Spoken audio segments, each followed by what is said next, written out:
And we have to refer to them as even teens. You know, they say if you have a problem, the best way to fix something in your life is to identify that you have a problem. So the fact that we call these people teens when it's obviously not that, that's the first part, okay? So I'm going to take you through a little tour of the United States, and the theme will be teen takeovers, okay? What you just saw in that video that I first showed you, that was from New Jersey, why we continue to see it pop up. So in this video, this is a compilation of a couple different cities being taken over. This is Norfolk, Virginia. I've been to Norfolk once, and it is basically this. It's a very dangerous town. Would not suggest going there. Detroit, Michigan. Another, again, a building, people just taking the opportunity. These are opportunists. Taking advantage of Chicago, Illinois, taking advantage of the mob scene to break the law and just, I don't even, there's no morality to this. They're not fighting for a cause. They're just destroying our once great cities. Here's another, you know, we saw this in the initial clip. This is Long Branch, New Jersey, destroying some random person's car. But yet, if you were driving and you saw this, you know, you would be accountable if you just kept driving, let's say. Again, why are we not seeing Washington, D.C., our capital? Why are we not seeing the National Guard? Why are we not link and do whatever you need to do after that with the due process and everything? But let's not do that, even though this is only 14% of the population, which would be easy, very easy to quell. You know, you think of Alexander the Great, you think of Napoleon, you think of all of these leaders.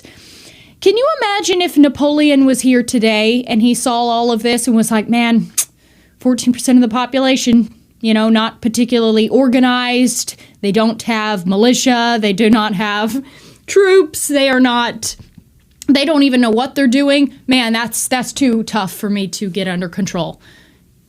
Can you imagine that? Here's another video, and again, this was a takeover in Rhode Island, a teen takeover of the beach in Rhode Island, which resulted in 3 people being that. And then a brawl broke out. People were injured. Some people lost their lives. And now anyone whose taxpayer money goes to pay for that beach, they can't enjoy it. You know, I'm sure there was a mother and her little kids that decided, let's go to the beach today. We'll get the car packed. We'll go to the beach. Oh, no, I didn't realize that I was in Rhodesia. Oh, no, I didn't realize I was in Zimbabwe and that there was a civil uprising going on. And by the way, not even an uprising like for a good purpose, but just because. And this is why we can't have nice things. Okay? And it's like, again, think of it. Think of the madness of the situation. These are not that's just not a bunch of people. It's not like the armies that great conquerors had to face a long time ago. This is a rabble, okay? This is a rabble. It's unorganized. They don't have a plan. They're attacking each other.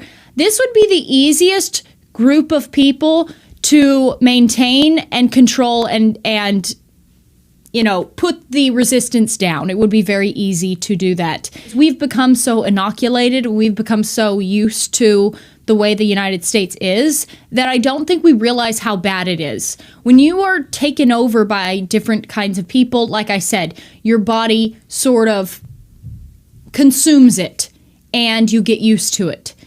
When you talk to someone who's not from here, you realize just how bad it is.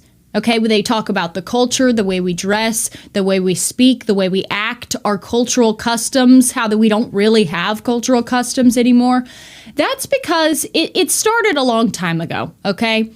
I would say one big contributing factor is because we have lost our version of the American aristocracy. After the Civil War, and during the Civil War, the American planter aristocracy was destroyed. When you think of our version of an empire, of something beautiful, the beautiful things we have, I think of the plantations, the antebellum houses, and the order that everything was in. You had wealthy gentry, which is people who ruled over the land, and they tilled the land, and it was an agricultural-based civilization at the time, system at the time. And you had serfs. You had the poor people who worked on and around the plantations. Other people work on the plantations and seem to be able to keep out of trouble, marvelously well. Well, that was all destroyed. And the new tastemakers, the new people who set up society, we were replaced by then who they propagandized us with. Was that American elite replaced by? Think about it. Well, now the tastemakers, because the way you have to think about it is there is hierarchies within people. We all know this. This is something you can't get away with. You have the upper class and you have the lower classes. And you need the upper classes to kind of set the stage for society. You need the upper classes to be able to set the standard. They set the standard of society, and people imitate them, and they are uplifted by that. So when you have a good Christian upper class, upper aristocracy, American, elites, American royalty, they are setting the standard. They are creating beautiful things. They are beautifying their society. People work for them. They are helped by them. It's like an organism, and it all works together. It all works together. Now we are told that who do we look up to? Who are the tastemakers in society? Well, they are either degenerates in Hollywood, and most of them in Hollywood, if you know anything about media and banking, hello.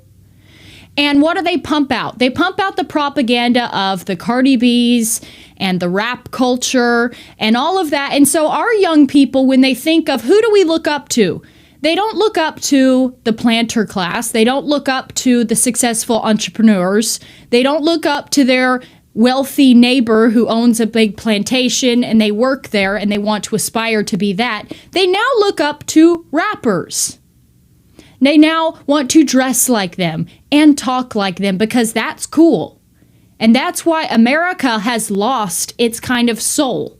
We aren't a distinct culture anymore. We're like we've turned into what has been foisted upon us. That's what we've turned into. So we don't speak well, we don't dress well, we don't respect our homes. People live in squalor. I remember the older people, they still have some of this.